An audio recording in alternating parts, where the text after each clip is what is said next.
Welcome to the day of talking about EFT. What I want to talk to you about is what are the best ways to use it as a supportive tool? It's one of the questions that we've been asked, and rather than leave it for our Q&A at the end of the month, we thought, right, we would just actually talk to you about how to use it as a supportive tool. And I'm kind of going to do as I normally do, break it up into a couple of different little topics.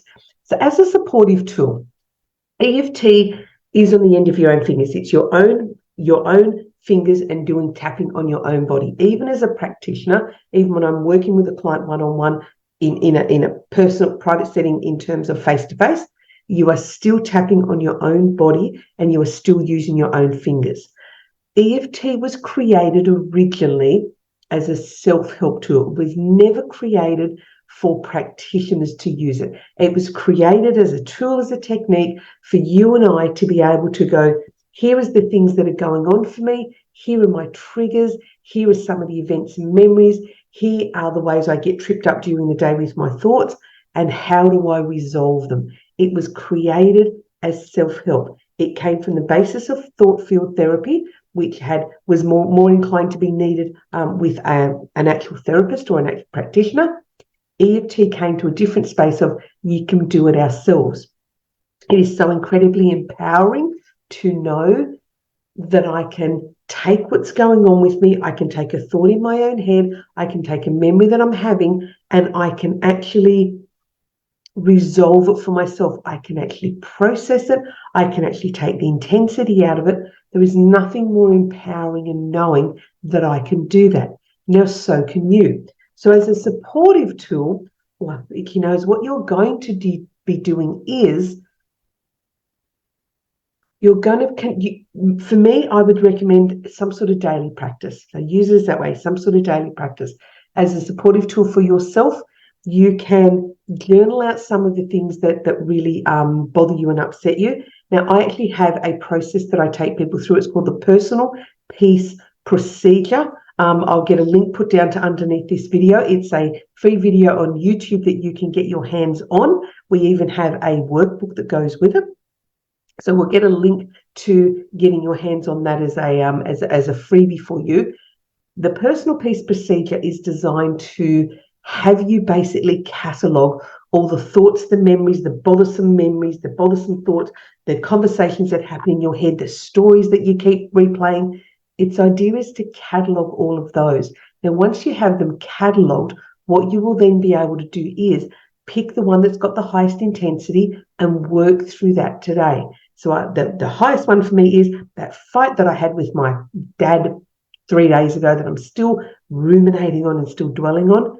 That's got a really high intensity. I'm going to work on that one. And so when you have your catalogue, you just keep working through each one of them systematically, so eventually get down to having none of them. Or as you start to work through some of the bigger ones, some of the littler ones fall away and they have no intensity. So that's one of the ways as a supportive tool you can do it. You can go through this Personal Peace Procedure that I have created. You can have the video and have the workbook and work through your own stuff. The other way that you can do it is you can just diarise what comes up for you. You can just sit with your journal and go, okay, what do I want to work on today? And decide on what you're going to work on. Now, for me, through my journal, that comes with what bugged me or bothered me yesterday, or what sort of things keep happening during the day? What is the recurring thing that keeps tripping me up, today and yesterday and 2 days ago, and all those sorts of things. And I work on those, and I literally just do whatever it might be. What sort of things do bother me? That's that thing that he said, and I might just do some simple tapping on that thing that he said. So I've written it down. That thing that he said really bugs me. That thing that he said. He should never have said that. He had no right to say that. He shouldn't have said that to me. He should have kept his opinions to himself. He should have kept his mouth shut. That thing that he said to me just upsets me. It still upsets me today because I just keep ruminating on it. I keep overthinking it. I keep having it going over and over in my head, and I just can't seem to let it go. That thing that he said. Now we're going to switch it up while you're doing that. And now I want you to do, but is it even true? Is that thing that he said true? Is it just his opinion? Are they words out of someone else's mouth? What makes their words true and my thoughts not? What makes their opinion valued when I don't actually even value their opinion? So why am I listening to what they said? Why am I taking that in? Why is it that I didn't hear all the compliments I got, but I listened to that thing that he said? Right now, that doesn't make sense. What he said isn't true. Even if it is true, it's just his opinion. Doesn't make it real. It does not make it right. I don't have to take on his words. I don't have to listen to anything he says. I don't have to take any of his words on. I don't even have to remember them. I don't value him. I don't value his opinion on anything else. So why would I value his opinion on me? I think I'm just ready to let that go. Stupid words from a stupid person. Nasty words from a nasty person. Unkind words from an unkind person. Whatever they are, they're his words and not mine. There's nothing real about them. There is nothing true about them. I don't have to take them on. Definitely don't have to listen. Definitely do not have to take that stuff in. I can discard it. I can forget about it. Like I ignore everything else he says. There's nothing true in what he says. I can let it go. Now imagine that as a supportive tool for yourself that is as simple and easy as that to do. You pick up the thought that you're having going on, you work it through a little bit, and then you change it, you shift it, because really other people's opinions, things that come out of other people's mouth, what makes it true? There is nothing that makes it true. Anything that comes out of another person's opinion, other person's mouth about you, doesn't make it real or true.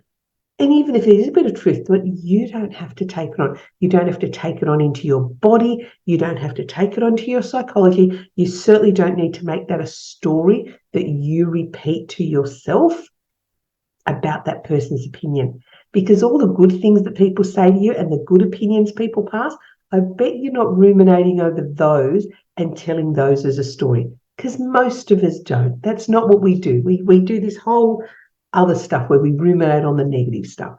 So as a self-help tool, as a supportive tool for you, that is one way that you can use it. Now, another way you can use EFT as a supportive tool, you may have children. I have lots of clients with children. We have lots of students in our school with children. Imagine being able to get to the end of the day with one of your kids or all of your kids and just tap through the things that happened today. Make it a bit of a game. And you notice we're not bothering to do the even though stuff. We're just doing it straight up as this. You could do a thing with the kids like, tell me one thing that happened to you today. And they may tell you a little story about what went on. And while they're telling you the story, you're tapping with them. Just tap through the points. Just tap through the points. Giggle and laugh. If it's appropriate, if it's something that's really upsetting, well, maybe don't giggle and laugh at them or with them, but just get them and encourage them to just tap through the points. Now, if all the points are too much for the kids, maybe just hear. Tell me what happened in your day today. And they may just tell you a little bit of a story. And he did this and he did that and she did this and she did that and the teacher said, and all this while they're tapping, they are regulating that nervous system of theirs in and around the story that they've got going on about what the person did or the person said. Now, it's not invasive for the kids. They get to use their own hand on their own body. Don't force them. Just make a little bit of a maybe mummy shares something or daddy shares something that went on, auntie, whoever you are to the kids, maybe just that little bit of you share a little bit of your story, okay, and take turns. Now, what happened to you today? Is there anything that you want to clear up or get rid of? And if it's a fun, exciting story and it was something wonderful for them and they're still tapping, they are tapping in those good feeling emotions and endorphins, and they're really ramping that up in their body and their feelings, what their body's used to having is the sensations. They're just tapping that in. So you could do it either way. You could either do it to tell me something that went wrong today or something that didn't please you, and or then a quick little session and tell me something great that happened today, and just work on their bodies. You could do it in the morning before they go off to school. What sort of day are we going to have today? Mummy or daddy could start, I'm going to have a blah, blah day. And of course, it's going to be uplifting. And then the kids are each going to have a turn, all while you're just tapping here. You don't have to worry about the points. You don't have to worry about getting anything right or wrong. Just here, my day's going to be amazing. That traffic's just going to flow and the train's going to be waiting for me, or the bus is going to not be, I'm going to get a seat on the bus because of course I'm going to get a seat on the bus. And I'm going to have every book that I need, and I'm going to have everything and all the good things that are going to happen. And just create this imaginary world and wire your psychology and wire your body for the good stuff, and don't be thinking at all about the bad stuff. I had a friend the other day who had an altercation with someone in a car and then texted me yesterday and said, oh, that person in that car is parked beside me. This is like 3 days later, and my response is, and it was a car parked beside another car. But there's a story she had going on. We did some tapping on it, but notice it's that and. So imagine being able to tap on that, being able to tap on, sure, the car sitting beside me. I know it was pretty awful the other day, and they were pretty mean and words were said, and it was a little bit on the scary side because he was quite big and she was quite nasty. But you know what? I'm actually safe. They're nowhere around. Their car is beside my car, and it's just a car, and they are nowhere to be seen. And I'm pretty sure I'm quite fine. I'm pretty sure I'm a grown-up and I'm safe. It's one car parked beside the other car. So to do simple tapping like that can really help to support you in having better days, having calmer days, having more enjoyable days. Imagine just having days where everything is so fun, upbeat, happy, and joy, and just blah, blah, blah, blah, blah, blah. You can have those days. You really, really can. So when you get up in the morning and you start focusing on what's going wrong, you've got to shift it. Get out of what's going wrong. Start to look at what's going right. Start to really focus on what are all the things that are going right at the moment, and focus there. Do some tapping. Have your beautiful day. Tell yourself how it's all going to flow. I play a game of, I don't know if you're old enough to remember the old game of Frogger. And it was, I don't know, frogs that seem to jump in car. Well, they seem to jump across roads, I think. But I always think in terms of the cars just get out of my way. If I'm traveling on a road and I think, oh, you're going too slow, just get out of my way. And they do. They seem to change lanes. I get to traffic lights and they go, I don't really want to stop. If you could just change them to green. And they tend to change them to green. And I know for you, those of you who are not quite in the manifesting space, or you're not quite in the law of attraction, really how to use it for you. I know this may sound really kooky, but it actually really does work. I expect people to move out of my way when I'm walking through a shopping centre. If there's people in front of me, I think, just move out of my way. Thank you. And I just say, thank you. And the hands and everything go, and people move. I'm not very tall, so I don't want all these tall humans around me when I'm in a shopping centre, and I don't want to have to move around because I said, I'm not very tall. I have this whole thing, so I developed this whole little Frogger game in my head that I go, just move. And I'm grateful about it. Thank you. Thank you for moving out of my way. Thank you for moving out of my way. Thank you for green lights. Thank you for traffic. And I thank you.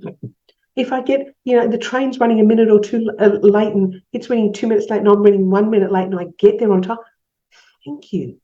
Thank you, universe. Thank you so much. So back to our EFT. So we're going to do some of that. We're going to use the law of attraction as well to continue to do the tapping stuff.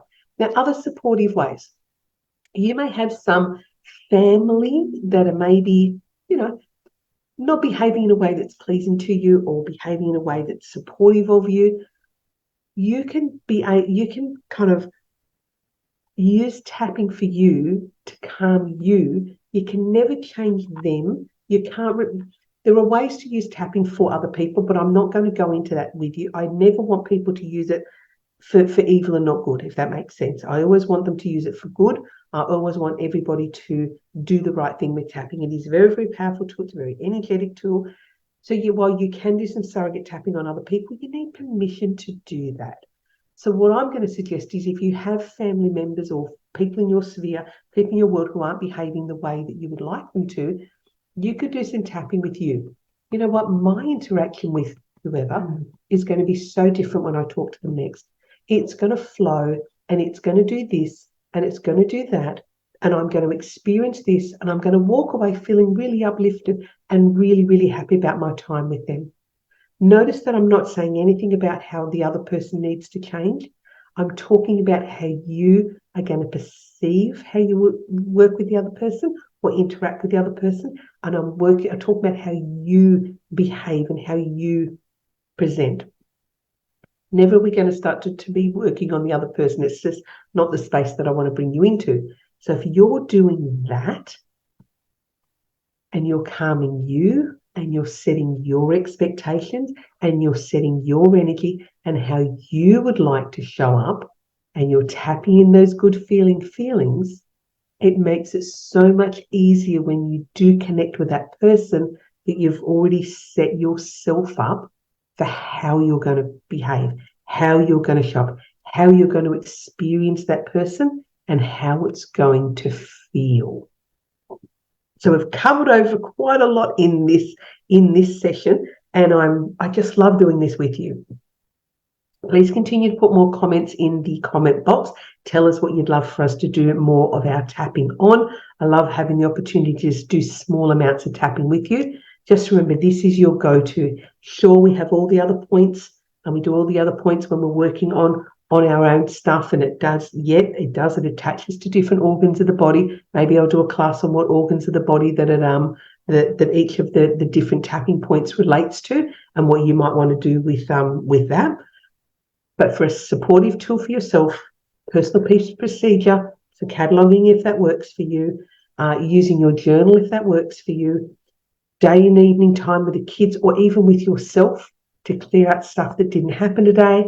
And then conversely in the morning, tapping in all the good stuff before you set out on your day, setting your intention as your expectation are the best ways for you to just use this, as I said, as a self-help tool. It was never designed to be a practitioner tool. We just picked it up because we could then feel and understand the intensity of being able to take clients into something very, very deeply that they can't get into themselves. Some very complex traumas, some very deep-seated traumas. We get the ability to really work through them with clients.